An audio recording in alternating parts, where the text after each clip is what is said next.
Assalamualaikum dear students. In developmental biology class today is our new topic cell division, जिसमें first of all हमारे पास mitosis है कि mitosis में हमारे पास कैसे डिवीज़न होती है। सो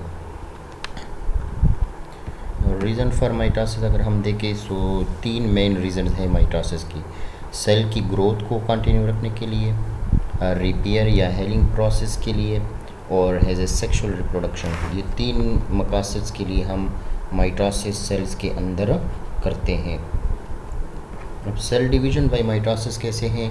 हमारे पास कुछ सेल्स जो है वो डिवाइड होते हैं कॉन्स्टेंटली, यानी मुसलसल, ठीक है। जैसे कि एम्ब्रियो के अंदर सेल है, स्किन सेल्स है, हमारे गट लिनिंग सेल्स है एटसेट्रा वगैरह। ये एपिथेलियल सेल है, यानी स्किन के सेल हैं।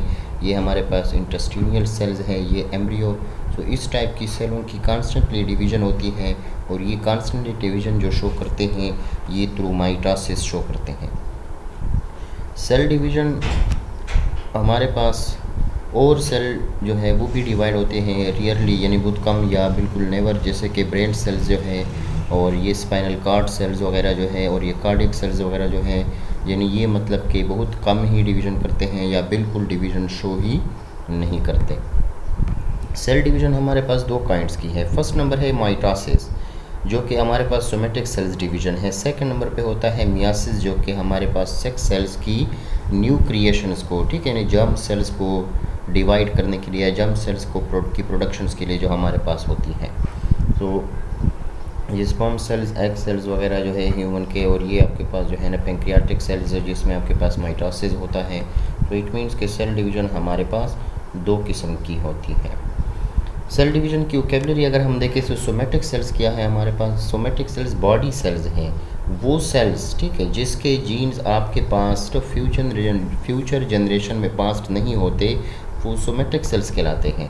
सेकंड नंबर पे हमारे पास जर्म सेल्स होते हैं। ये वो सेल्स हैं, ठीक है, जो आपके पास गेमीट यानी एग या स्पर्म की फेट के बारे में आपको इंफॉर्मेशन देते हैं, ठीक है, यानी एक ऐसा सेल जिसके जीन्स आपके पास फ्यूचर जनरेशन में पास्ट हो, उस सेल को हम जर्म सेल्स का नाम देते हैं। सेकेंडली हमारे पास डिप्लॉइड सेल्स होते हैं, एक ऐसा सेल जिसमें 2 क्रोमोसोम सेट्स हो, ठीक है, यानी हर एक सेल्स जो है वो आपके पास 2 पेयर ऑफ क्रोमोसोम्स रखता हो, जैसे कि हमारे बॉडी के तमाम सेल। दूसरे नंबर पे हैप्लॉइड सेल्स होते हैं। ये इस किस्म के सेल्स होते हैं जिसमें हाफ नंबर ऑफ क्रोमोसोम यानी सिंगल पेयर ऑफ क्रोमोसोम्स इसमें मौजूद होता है, और ये ऑल गेमीट्स, हमारे स्पर्म्स, एग्स वगैरह जो है ये हैप्लॉइड सेल्स कहलाते हैं। कैरेक्टरिस्टिक्स ऑफ माइटोसिस अगर हम देखें, हमारे पास ये बता रहे हैं कि a diploid cell will give rise to the diploid cell, यानी एक डिप्लॉइड सेल से ही हमारे पास डिप्लॉइड सेल ही पैदा होगा।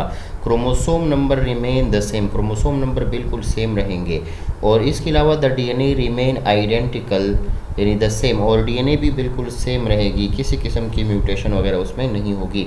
One cell can give rise to the cells, यानी 2n1 सेल जो कि 2n सेल होगा, यानी डिप्लॉइड सेल आपके पास 2 न्यू डिप्लॉइड सेल बनाएंगे। इट मीन्स माइटोसिस में हमारे पास सिंगल सेल से 2 सेल्स बनेंगे।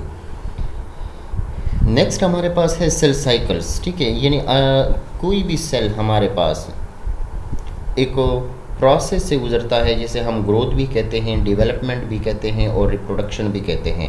सो यानी जब भी एक सेल अपनी ग्रोथ, अपनी डेवलपमेंट और रिप्रोडक्शन के प्रोसेस से गुजरता है, सो इस टाइम हम उसे कहते हैं कि इसकी सेल साइकिल चल रही है। सो मोस्ट ऑफ साइकिल जो है हमारे पास वो इंटरफेस के टाइम में होता है।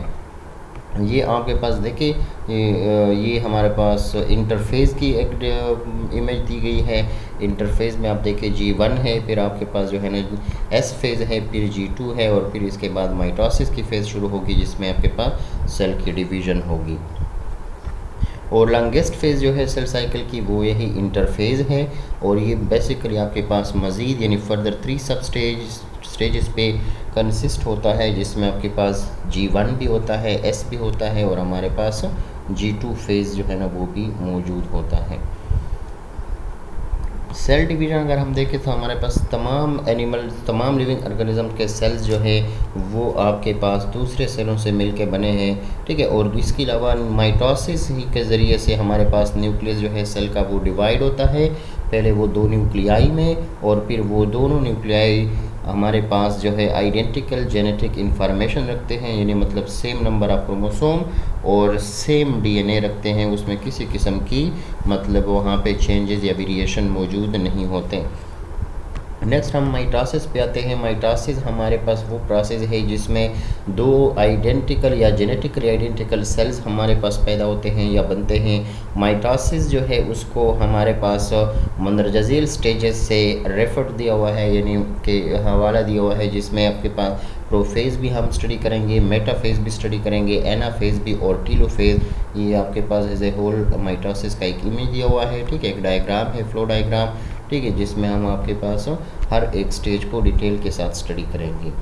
सो फर्स्ट ऑफ ऑल हमारा आज का जो स्टेज है वो है प्रोफेज।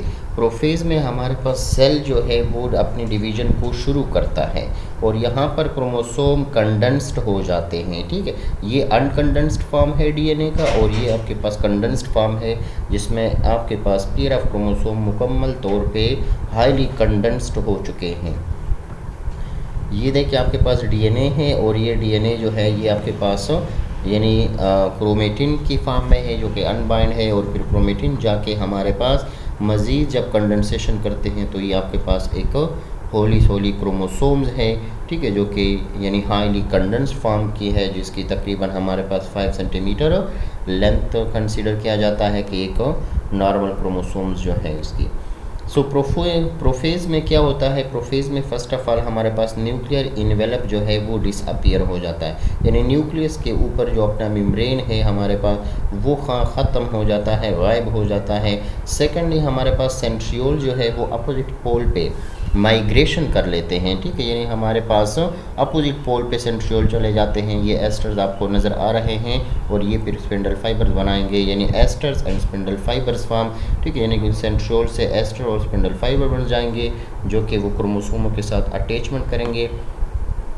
ये इसका एक आपके पास डायग्राम भी है प्रोफेज का, क्लियर इमेज भी है आपके पास। ये स्पिंडल फाइबर्स है, ये सेंट्रियोल है आपके पास, दो इधर है और दो इधर है, ये एस्टर्स है, ये इसके सिस्टर क्रोमेटिड्स है क्रोमोसोम्स की, और ये सेंटर में इसका आपके पास सेंट्रोमियर्स है।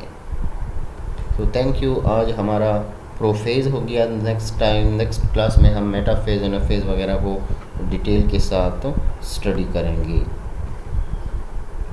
Thank you for today's lectures.